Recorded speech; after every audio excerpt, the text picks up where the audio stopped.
Now, President Uhuru Kenyatta has been in the forefront of rallying world leaders to pay attention to how to deal with climate change.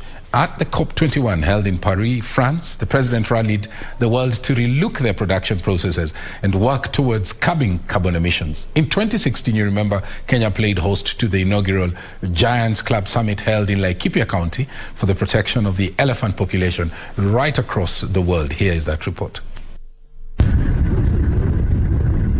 The world is precariously moving towards a catastrophe that only the strong will be able to survive.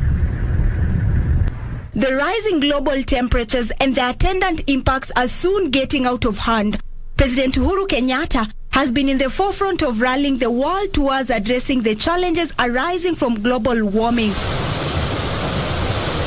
While attending the virtual Climate Ambition Summit in 2020, President Kenyatta called on the developed world to help developing nations put in place mitigation measures towards reducing global greenhouse gas emissions, as well as grow the kitty that will aid in putting in place adaptation to climate change programs, as well as implement the NDCs. Kenya, just like other vulnerable countries, is experiencing frequent and intense bouts of drought and torrential rains, leading to floods with far-reaching consequences on communities, ecosystems, and infrastructure.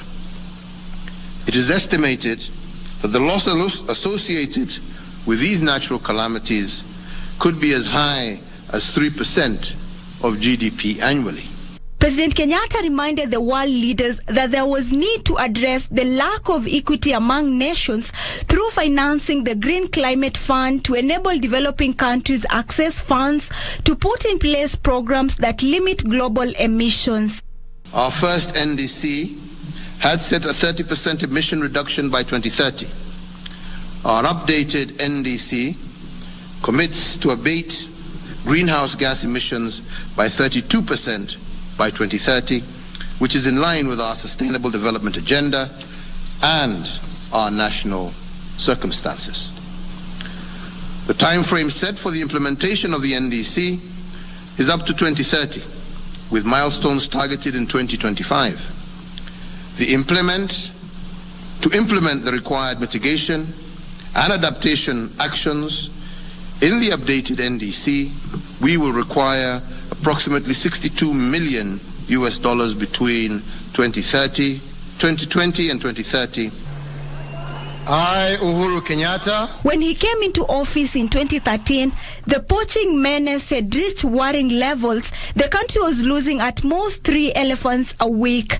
Due to worry and fear that indeed the jumbo population was going fast into extinction, President Kenyatta hosted the leaders of countries with the largest population of elephants, that is Kenya, Gabon, Uganda, and Botswana. This historic meeting heralds a new beginning, not just for Kenya, but across a number of elephant range states. Between us, the initial Giants Club member countries of Uganda, Gabon, Kenya, and Botswana, we hold more than half of Africa's remaining elephants. Therefore, I believe that the decisions we take here will determine the future of our elephants on this continent.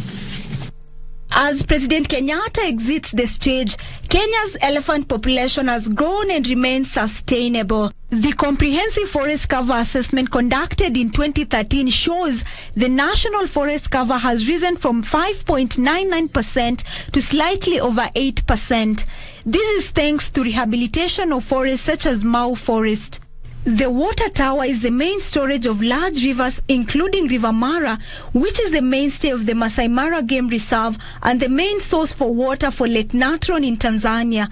The Mau Forest is also the source of water for River Sondu Miriu, that has a hydropower plant that often sustains electricity supply when River Tana catchment area is hit by drought. Opicho Chemtai for Prime Edition.